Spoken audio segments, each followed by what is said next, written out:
New European Bauhaus is often strongly associated with its core values of sustainability, inclusion, beauty. And I think that creates a space which means that lots of different disciplines can come together, can share, and can be part of an equitable conversation. But sometimes I think New European Bauhaus can be a little bit abstract. And it's great to have practical examples of where different disciplines are bringing New European Bauhaus philosophies to the fore. So the purpose of this series is to shift that focus from debating New European Bauhaus to actually how people implement the principles and ethos of the movement.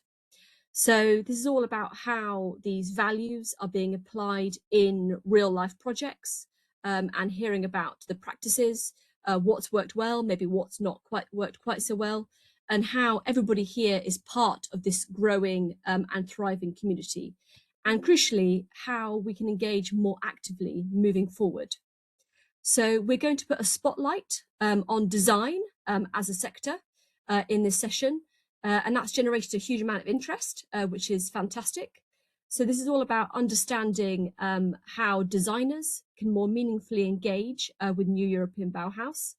And we're very fortunate today to have an excellent lineup of speakers who are going to help ground this conversation in their real life expertise. So we've asked them to share a short reflection, and then we will open up the discussion for questions. Please feel free to write questions in the chat as well. And the provocation or the prompt that we've given to the three speakers is how might New European Bauhaus become more actionable? And how might local communities and networks grow from this? So I'm going to briefly introduce all three speakers, and then I'm going to hand over to our first speaker of the late afternoon.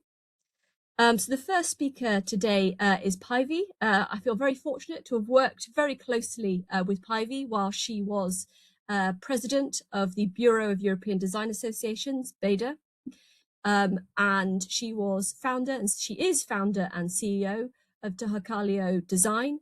And she's currently leading the design program for Oulu 2026, European Capital of Culture, where design has been infused and is playing a crucial role in shaping sustainability and inclusivity within regional development. We also have Frauke, who's part of Culturcampus, one of 5 New European Bauhaus lighthouse demonstrator projects, an initiative focused on connecting culture, education, and community to support local development and engagement. Her work explores how cultural and creative initiatives can contribute to more inclusive and sustainable environments, very closely aligned with New European Bauhaus values. And then thirdly, we have David Martens, who works with the European Commission's Policy Lab. He focuses on applying design and innovation methods to policymaking. His work supports the integration of NEB principles into policy and public sector practice, and was very involved in developing the new European Bauhaus Campus. So each presenter is going to speak for around 10 to 15 minutes on what New European Bauhaus means in practice in their design work. And then, as I said, we'll have a space for discussion. Please feel free, as I said, to write your introductions in the chat or questions that you may have for the speaker. Otherwise, I'm going to hand over to Päivi. Please take it away, Päivi. Thank you, Anna. Good afternoon to everyone, and thank you, Anna, for the very kind not only the invitation but the introduction as well. So I'm probably one of the seniors regarding New European Bauhaus initiative. I happen to be and had the privilege to be the president of BEDA, Bureau of European, the design associations in Europe, as Anna was kindly introducing myself. It was a really special moment when more than 5 years ago, actually, we first heard that an initiative like New European Bauhaus is being planned and on the way. And being curious, BEDA directly contacted the European Commission to see what the initiative is going to be about, and maybe if we could play a small role in putting it together, which led to regular meetings, our regular meetings with the Commission for about half a year before the initiative was launched. And as BEDA is a design organization, our key interest, of course, was circling round design. But not only that, because what was interesting, very interesting from day one in the initiative was that it was an initiative across fields and disciplines. Interaction between creative field, science, education, etc. And what we were, of course, thinking about amongst our own circles what kind of a role could design play in the upcoming initiative. And maybe one of the important outcomes of all the discussions and plans was that in the end, when New European Bauhaus kicked off, it kicked off as a co-design process. The way it was put together was a co-design process itself. And from my personal perspective, I still feel today, 5 years later, that it was a decisive moment in the initiative, a very unique initiative still today from the perspective of the European Commission, and something I'm still today very proud of. I know that you who are taking part in this discussion today are probably more interested in practical approaches to New European Bauhaus initiative from the point of view of design. So what I will be telling you next is regarding to Oulu 2026, European Capital of Culture, and the design program I have created for a small Nordic designer organization with a 40-year history, and how we apply New European Bauhaus principles in our daily work, but not only in our daily work, but also in trying to develop the New European Bauhaus community in the region where I come from, but also in the Nordics and further in the Arctic region. So in many ways, New European Bauhaus as an initiative gives you an opportunity to scale your activities, whether you want to focus on a very local approach or you want to expand it wider. It's very much up to you. And maybe before going deeper into that, what I would like to say is that even if I feel New European Bauhaus as an initiative has maintained the core values of it since day one, obviously there are changes that have taken place during the years as well, and I will come back to those, and if I forget, ask me later. But this said, Proto Designers of Northern Finland are, as I said, a small, very Nordic, very northern designer organization with members, 120 members, so really a small organization from representing design professionals from all fields you can imagine. And once we decided, or the organization, the association decided that New European Bauhaus is of interest to it, we had to look into the values of New European Bauhaus, the pillars, the three pillars, sustainability, inclusion, aesthetics, and to see if they really meet with our values. And they do. And definitely what is both interesting and quite demanding actually is that the values have to be there in your every action at all times.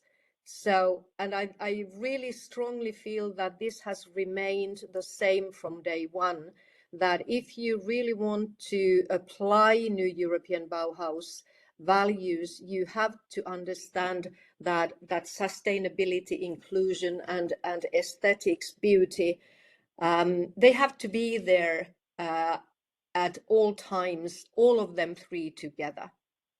And this is what makes a distinction, a clear distinction between New European Bauhaus and any other initiative, that these three values need to be there at the same time.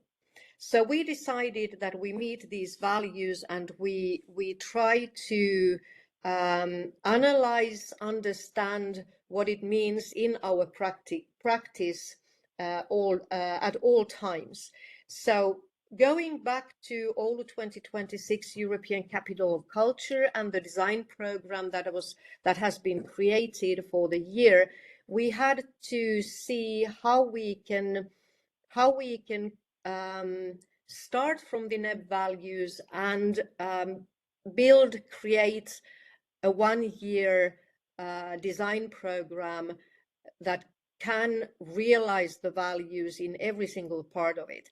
So what we decided, also following the Nordic design approach, was that we create a consistent theme for our year, and we decided that the theme for the year is not about celebration or festivities, but it's about the role of design in everyday life and bringing quality into everyday life within our program. So everyday life and quality of everyday life became the key through which it's like a lens through which we look at our program. I want to mention one of the elements, one of the projects we are running this year, which is Let's Play. Let's Play is a co-design process we have been doing for 2 years in Oulu region to support City of Oulu to create not playgrounds but environments for play. And we've trained our design professionals with co-design and service design methods.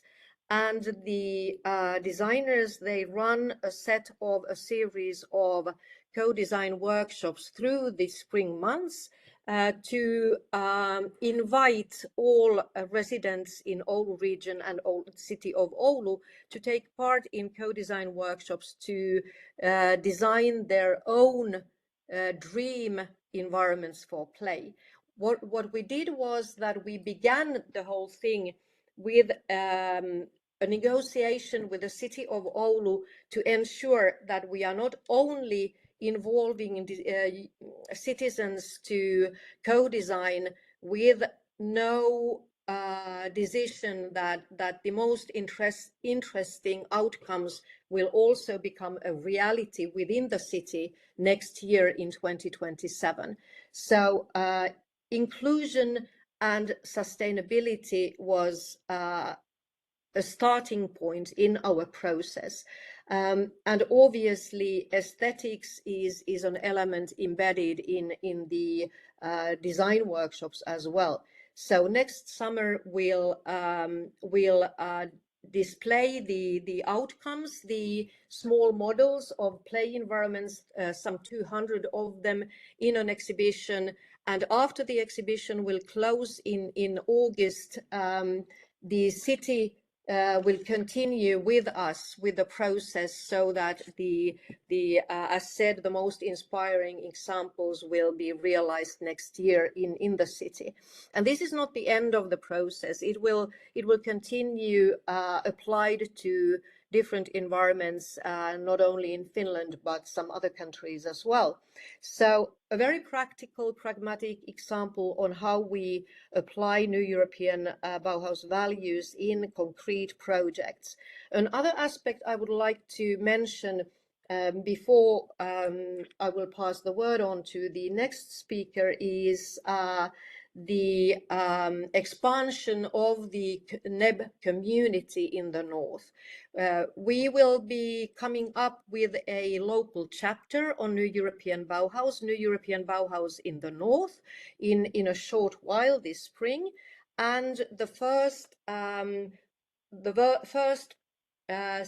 part of it will be pulling together the community that already exists in the north of Finland, and then we will expand it to the Nordic countries with the ultimate ambition to expand it to the whole Arctic region.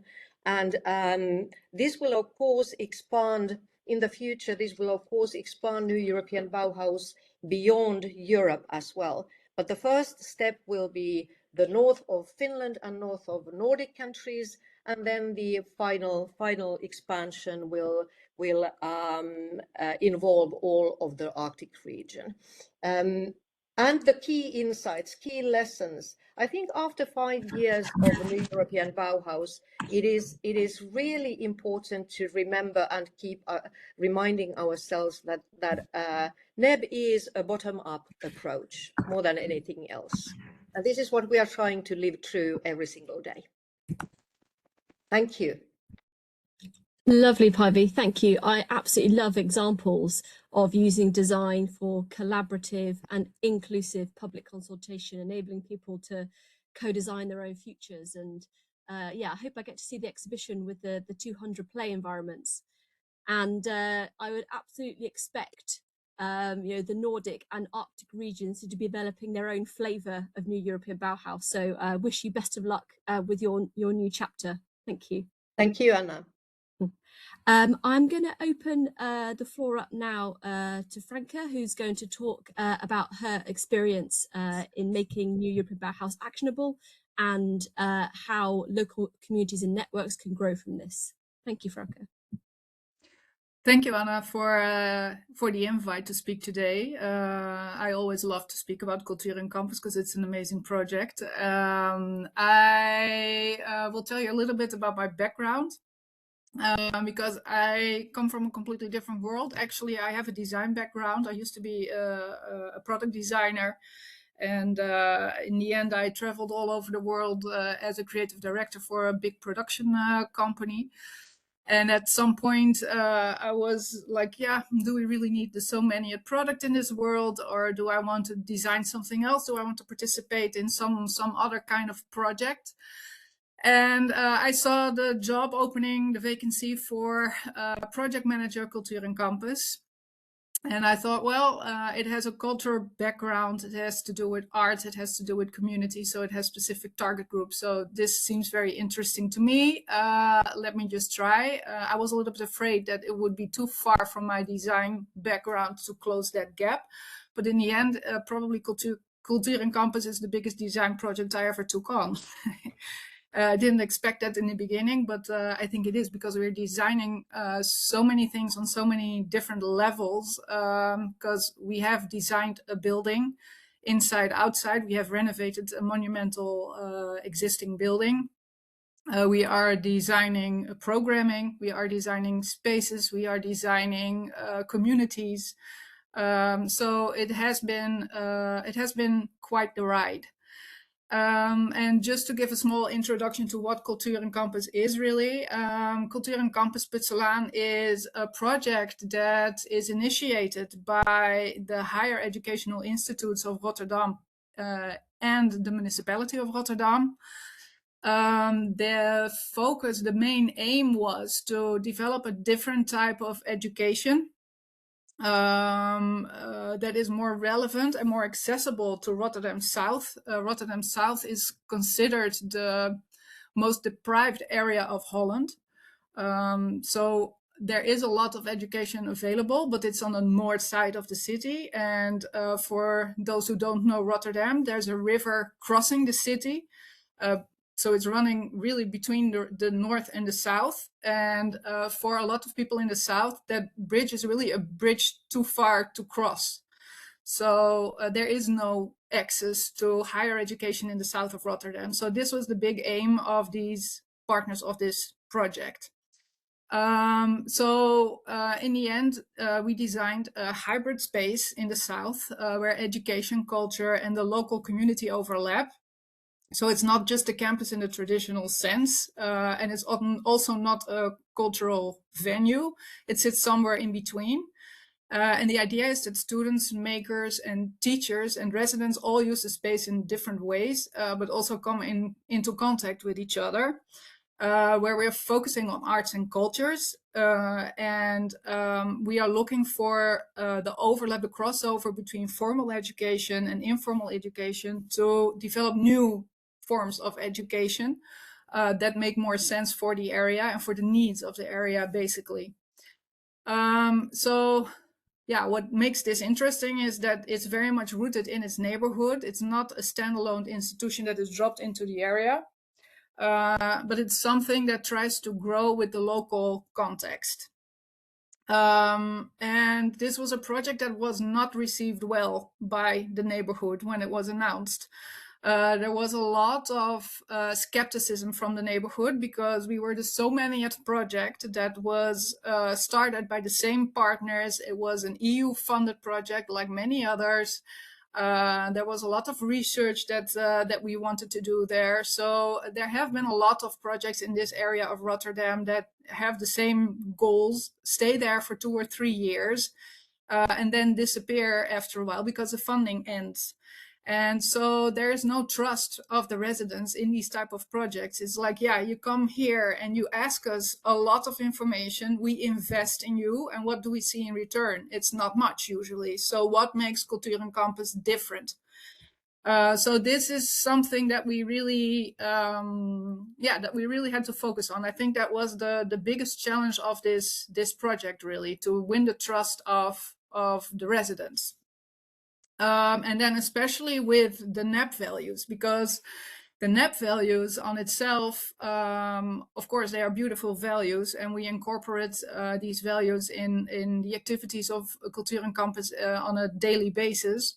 But for people that are just fighting to pay their bills and to put their kids through school, this might feel like a little bit far-fetched. So again, here the question is, how do you embed these values in your daily work in a way that it makes sense to these residents, to this neighborhood? So how do you translate that to the needs of the environment? And so we had to adapt a little bit. So we try to not apply them as a strict framework, but to let them emerge naturally from how our place operates. So, for example, sustainability is less about high-tech solutions. Of course, we have renovated this building in the most sustainable way with solar panels. There's a city garden that we teach kids from primary schools about biodiversity, all these kinds of things. But it's more about the continuity and reuse. So working with the existing building that we have, existing networks, and investing in long-term relationships. So it's about making something that can keep evolving rather than something that's finished once it was built. And then when it comes to inclusivity, that's quite visible in the way people are involved. Instead of designing something for the neighborhood, there's an effort to design with it. So we actively involved the neighborhood when we designed the spaces and when we started the renovation. So what we asked them what they needed of a building like Culturcampus. yeah, they have an actual role. They have an active role in shaping the activities and the spaces. And now that we have opened the building, we opened doors at September 1st, 2025. We are still making changes in the building according to what is needed. Depending on the activities that the residents are mainly inventing that they need to happen there. So it's still not perfect, but there's a clear intention to lower the barriers and make it very accessible. And then when it comes to beauty or aesthetics, that's also interpreted in a broader way. It's not just about how the space looks, but it's mainly about the experience, like whether it feels welcoming, whether people recognize themselves in it, and whether it supports creativity and interaction. So the beauty is really in how the place functions socially as well. So in practice, this shows up in quite simple but effective ways. So, for example, there are projects where students work directly with local residents or organizations, and learning becomes more embedded in real life situations rather than learning from books only and just getting the theory. So that creates a different dynamic than a typical classroom setting. And that's also why the partnering institutes like to move their classes to our location to have the actual interaction with the residents. And you also see how spaces get activated gradually through workshops, small events and exhibitions, or even temporary setups. So these aren't necessarily very big, polished interventions, but they help build this sense of ownership and energy over time. And another thing is that disciplines mix quite easily. Cultural activities, education, social initiatives, they aren't strictly separated, and that makes it easier for unexpected collaborations to happen. And that's exactly what we're looking for. Because this helps driving this innovative way of developing new education. And one key insight is that the success of a place like this doesn't really depend on one big design gesture. It's more about the ongoing process. So, like I mentioned, it's the building of the trust and staying present in the neighborhood, allowing things to develop step by step. Of course, the physical space matters, but it's really the network of people and activities that gives it its value. Although I do have to mention that before the renovation was completed and we didn't have the physical space, it was very difficult to set up this network of people. Like, we popped up here and there, and we did this kind of like these standalone events or joint existing events. And that helped pushing our visibility, but we only really started building in this network, building this community when we had the physical space. So I guess that's the main thing I can mention about Culturcampus and how we work with the NEB values on a daily basis. Amazing, thank you. Again, it's so exciting to see design tackling some of these really entrenched challenges, like reimagining how people can re-engage with education in creative ways that are appropriate to a specific local context. And I really liked what you said about the beauty being how the place functions socially, as well as obviously the environmental credentials and what the optics are. So thank you. That's really wonderful. You're welcome. I'm going to pass on to David now. Would you, the same question, how new European Bauhaus can become more actionable and how local communities can grow from this? And then we're going to open the floor up for questions from the wider audience. Thanks. Thank you.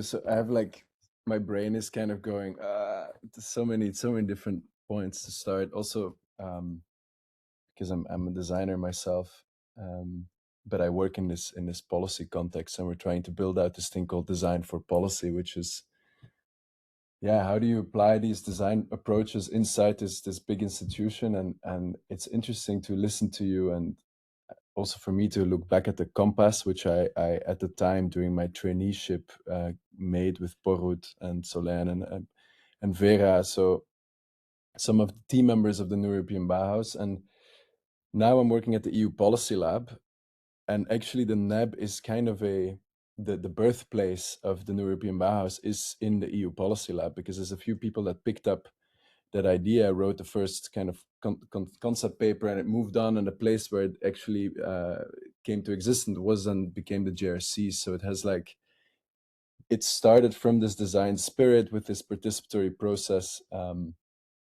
and has stayed in that. So I agree that the NEP has kind of managed to remain this value driven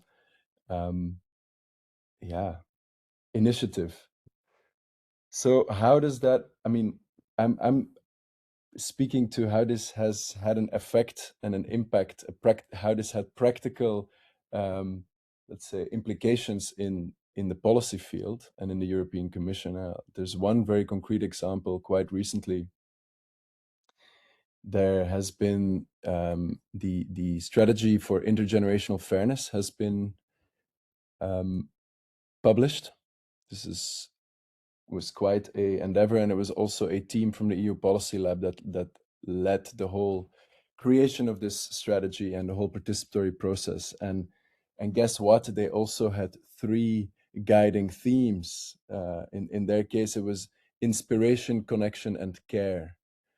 So if it wasn't for the NEB that has kind of paved the way to create a strategy in a participatory way, where they also set up a bunch of coalitions and had a continuous feedback loop with people outside of these institutions, I think it would have been much more difficult. And now, so it is gaining traction also here, even though we see at the same time the inverse tendency, right? So I think participatory approaches are under threat, and that type of business model, it's very much under threat, because we see that everywhere people are just deciding things in small clubs. In the EU, it's a little bit different. It is also because of the institutional design of things. But even though a procedure is only a procedure, and people will find very creative ways to move out of that. But yeah, that's something which I observe in this institution, is that on the one hand, people are kind of open for designerly ways of working, like meaning actually going back to the compass and what we said at the time. I think only I understand right now, after all of these years, what it actually means to like do a participatory process, what it means to have a transdisciplinary approach. And also this thing of multi-level governance. I also understand that only now, in the sense that it is through the new European Bauhaus that the European Commission has made a link to the local level, to the field, because policy is several layers, especially on the supranational level, the European level, it's several layers away from a given locality, and it's almost push to not be connected to that. Like, we cannot connect to that locality, but the NEP actually is creating that entryway. So it's very much this NEB and how it lives in me, and also from this quite inspiring story of a group of people that start this initiative, and now it becomes, of course, it's more institutionalized, but they still carry on those values and try to do what is right, build that community. Because I heard that you say, like, it's very much a bottom-up approach, like it's a bottom-up initiative. But if you know from the inside and observe, it's in a very top-down political organization. And I can happily say that. It's just also the reality. And that's the beauty of it. It's reconciling these two worlds. Because you will need both. And there will always be both. So the idea that it's just the people are going to decide everything, that is a reality that is still a bit far away. But it's important to keep on pushing and to keep on, bringing this broad multitude. And I think, design methods are really capable of that. So for us, it has helped us. It paved the way to start thinking about art, science, and policy. So really also this transdisciplinary approach of how can you bring in different worldviews into policy, so different types of knowledge.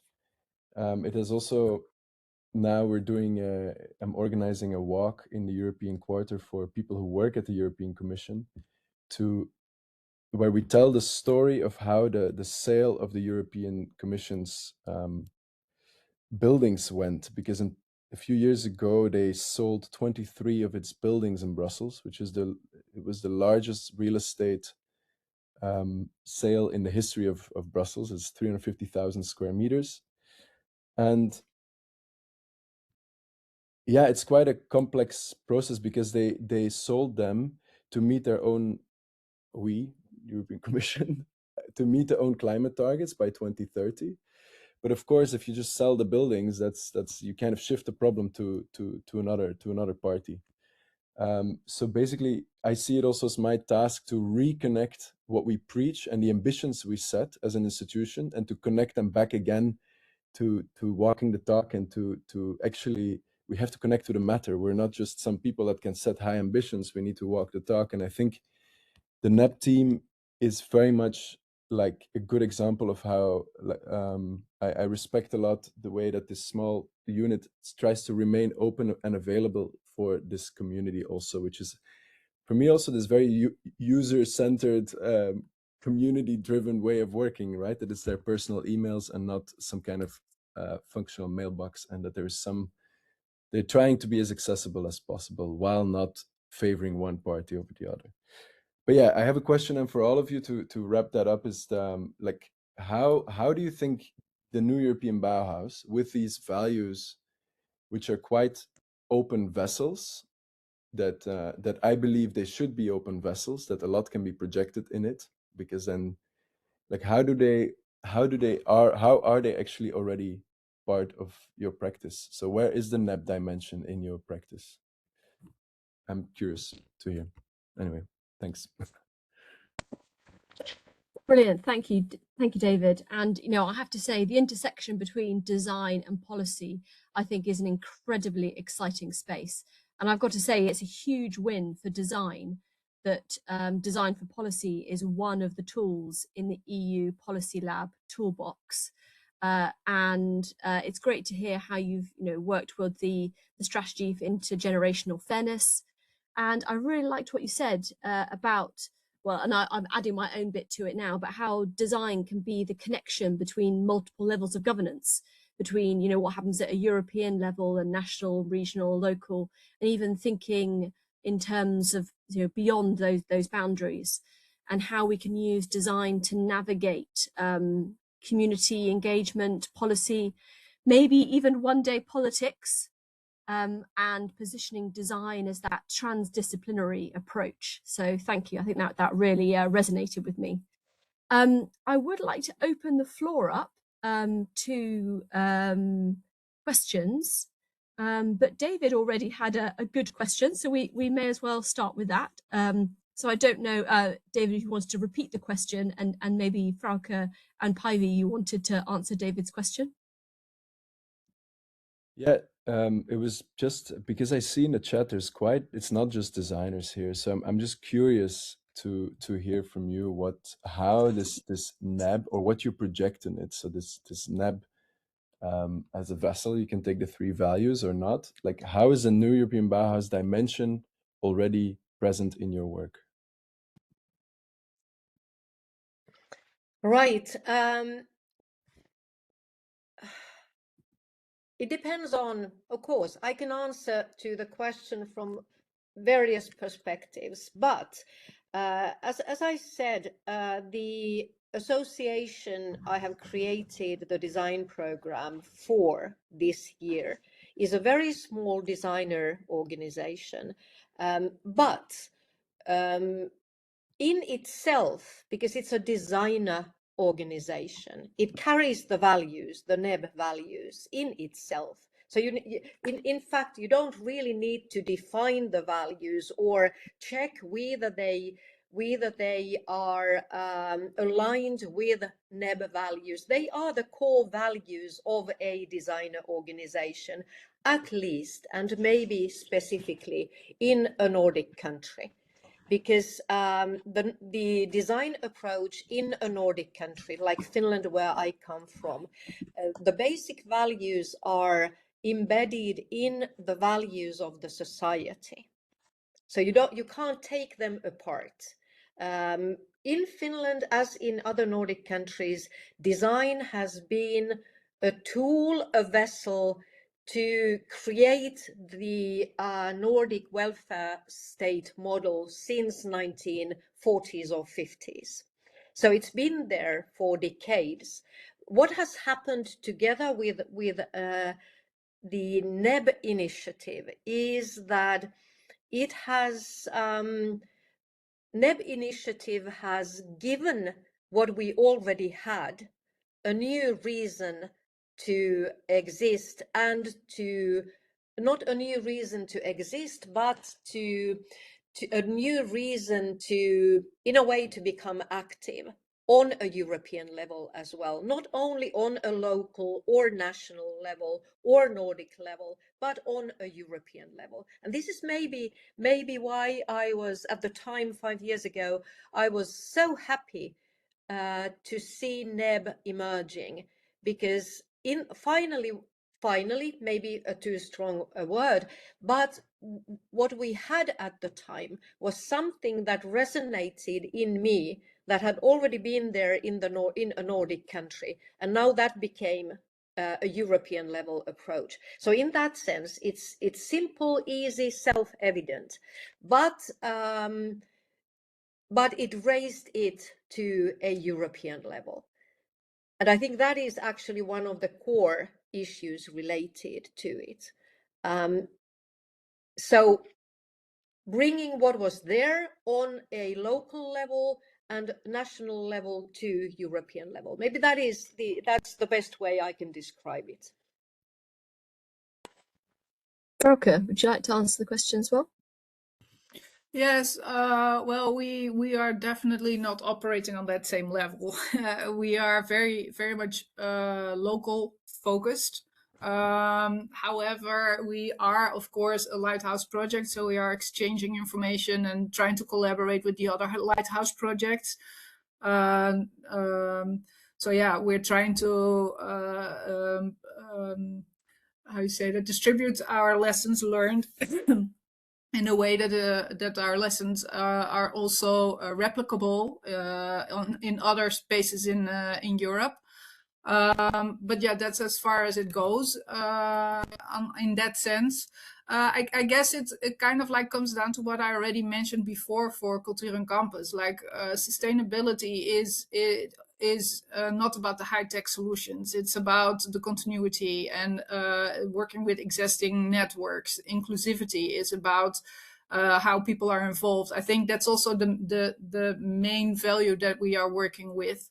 Inclusivity for us, like it was mentioned before, like it's important to do these projects from a bottom-up approach and not from a top-down approach. Even for Culturcampus, we like to say that we are so bottom-up, we are not sufficiently. And we are now that we have open doors, we are much more focused on programming that is less top-down and more co-created, adapted to the needs of the residents, and also initiated by residents. So it's more about how people are involved. Yeah, and aesthetics, it's really about how to pull people to Culturcampus and how to facilitate that community building there. So it's super local, but not less of a challenge, I'd say. And David snuck in another question. So do you feel like these values and what they represent are enough for you to drive your practice in a certain direction? Maybe Frauke, you want to jump back in? Yes, definitely, because it's totally shaping the project, and we are learning every day. I mean, we started from completely different points of view than how we are operating today. So yes, definitely. It was actually meant for the audience. I was actually responding to Gonzalo, but Okay. I like your reply, Frauke. Because it is a question, right? So to what extent do they offer enough? Because some people say that it's not tangible enough, right? Or like, I wonder here in this group of the people who are here, like if that is actually, if it provides, if this openness is workable. Mm-hmm. Would anybody from the audience like to jump in and share reflections? I think one of the challenges with initiatives and frameworks like this is not being over prescriptive. So when you start to, define and put frameworks and codify, for some people it can be really helpful, but for others it then starts to reflect, their beliefs and their ethos less and less, and it also doesn't leave for evolution. And obviously, even within the last 5 years, there's been a huge amount of debate and evolution and progress around new European Bauhaus, and things have changed. And I think when you start to put parameters and frameworks and boundaries and over codify things, it can actually lose part of what makes it functional, which is that it's flexible for everybody. David, maybe I've got a question for you if there's nothing else, if people from the audience don't want to jump in, but please feel free.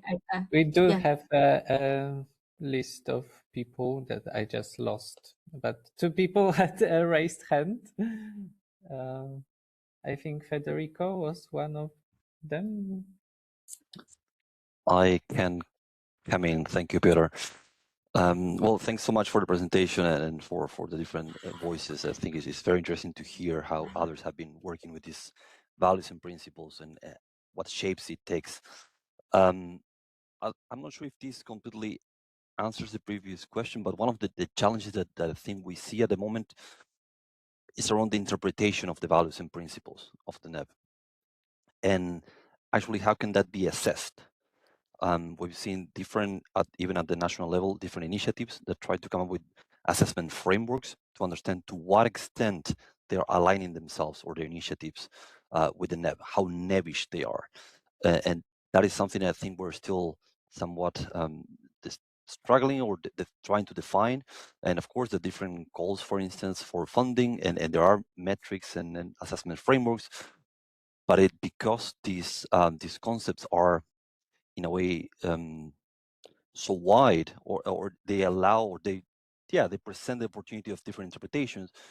It's interesting to see also how culturally embedded some of these are, and the different takes that could emerge from that. So I'm not sure if the speakers or anybody else in the audience has a specific take on how to actually go about assessing how NEB you are. And the NEB Compass, which is we have David here participating in the making of that, looks at trying to understand different ambition levels, and that in itself it's already a difficult one. So yeah, over to the audience and the speakers. Thanks.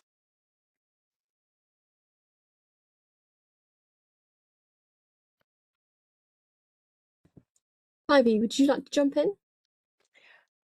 Yes, I think this is a difficult one, certainly, but and I'm going to give you an answer which is highly personal. So I'm not representing any organization, I'm not representing any approach in this except myself.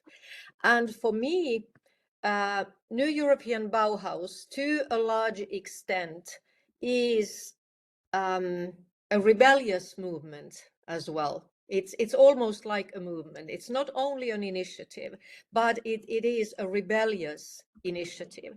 And to the question of assessing, what I would really like to say is that trust in yourself and in your own project, and assess it according to your values and your frame of assessment, not assessing what you do according to something that is given from outside as a strict framework. Because flexibility, transparency, renewal, again here bottom up are the important qualities to me in NEB. And that is something, if you sort of maintain this and if you sign this, then it resists strict assessment from any external organization or body. So in my mind, NEB as an initiative is constantly renewing and renewed, and the renewing comes from inside, not from outside. This is what I can say. Yes, and maybe I complement that, but I feel the same. It's really the trusting the thing, and yeah, this compass, we never really imagined it as I mean, the ambitions is true that it's there, but again, we try to not connect too much judgment to it, because everyone has also different means, as Frauke was saying, like, you work with what you have, and sometimes you set a certain ambition, but actually the neighborhood is not ready for it, or and then you have to always renegotiate and work with what you have, and whatever you can give is what you can give. If you've set your priorities right, that's what it is. But I do believe that in the way you could use it strategically and I would dare to really do that also in your local governments, or wherever the project is situated, is to use that thing as some type of commission approved framework or line of thinking that can support you in justifying certain design choices that you're making. So that's how I saw that some people have been using it, and that I think is like, indeed, it's a big institution that is saying that, and then it actually aligns usually with very regional goals as well. So it's kind of, if you can use that just as a storytelling device to connect the dots and find it all the way to your project. So it's just you start from the bigger picture, and you find, let's say, that also the regional challenges, how you contribute to that, how setting a building is also doing social work, is also doing regeneration, it's also doing, and then it becomes suddenly a story very hard to ignore. So anyway. No, I think that's absolutely right. Demonstrating how NEB and design can deliver on multiple policy priorities at those multiple levels of governance that we discuss. I'm using my chair's prerogative for the last question for each of the speakers. So if you found yourself in the elevator with Ursula von der Leyen, what would you say to her to better embed design and NEB values across all aspects of the Commission? I don't know, Frauke, if you wanted to go first.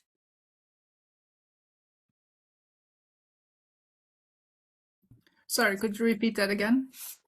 So if you magically found yourself in the elevator with Ursula von der Leyen, what would you say to her?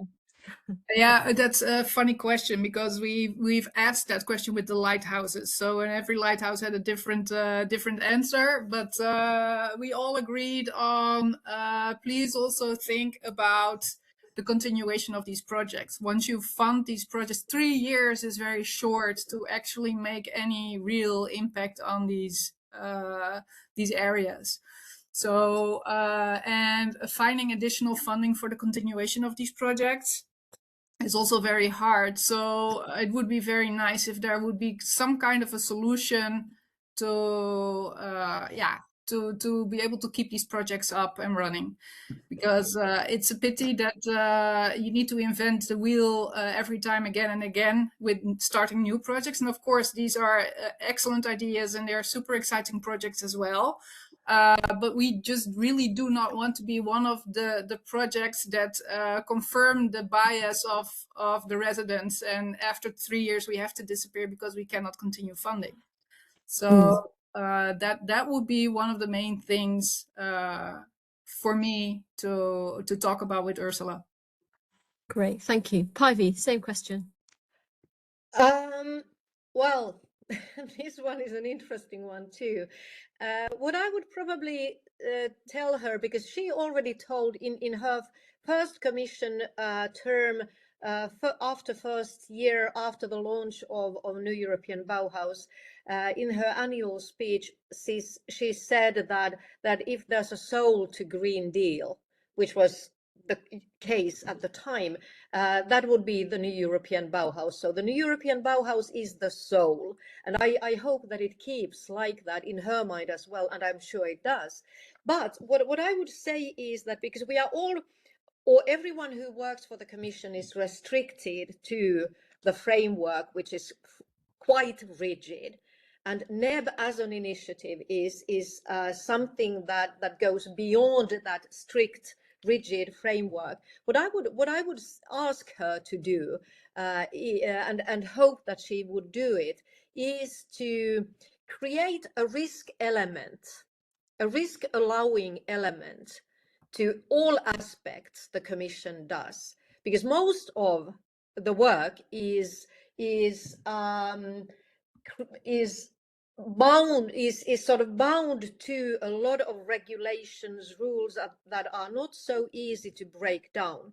But what you could perhaps do, and I hope that would happen, is to add a 5%, 10% is probably too much, risk element in everything, so that you would not play by the rules the Commission has in different sectors, etc., but you would allow for something totally radical, even if small, but totally radical, to test whether you can do things differently. And this is actually what design can do in this kind of frameworks, because the basic principle and idea of design is to find new solutions, to find something that did not exist before.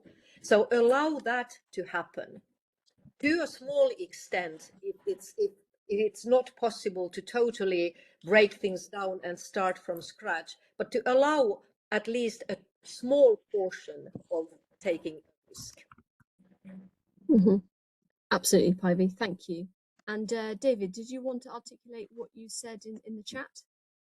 No, yeah, this was just to say for the designers that I think the prizes is a good entry point to understand, like to find really good examples, because there's a low level projects and lots of individuals that made projects. But I just want to respond to Päivi about this idea of like I would even, like you call it risk, and I think it's that, but I would call it maybe like experimentation, or try like this, and I would go for 10% also, or maybe 20. So it's 1 day a week. We need to spend. Yeah. Everyone should spend 1 day a week investigating something in a perhaps very embodied, very site-located outside type of way. And that's what we're trying to promote. And it's really also one of our objectives with the EU Policy Lab, is that we become this bureau for weird ideas, and we support people in executing those. But yeah, my thing to Ursula von der Leyen would be just organize more big, like, village fests. And that's, I know, like NEB, just the gatherings, because in the end we're just a group of people that are trying to make something work, and this is my line here in the Commission, but I its biggest power is the convening power. I'm convinced of that. And so also for the community and for people who are trying to find a way to connect to that initiative is I think it was Andy Warhol that said like 80% is about showing up. But yeah, I do believe with the festival, like those kinds of moments, I think those are interesting moments to be there and to connect and to build relations with people. Voilà. Brilliant. Thank you. I'm going to wrap up there. We've reached time. Thank you so much to all the speakers and to all the participants for joining us. We've just posted a short feedback survey. This will really help us shape the future agenda for these sessions and to help the NEB team. So just a few takeaways from me. NEB works best as a grassroots initiative. I really like the metaphor of NEB being a bridge, a design bridge to better futures. Using design to win trust and understanding. Sometimes beauty is in the social experience. I'm really excited about the intersection of design and policy as being an experimental place. And then finally, design for transdisciplinary collaboration. So again, thank you very much for joining us. Please do complete the survey and please continue to be part of these conversations and future sessions and have a great evening.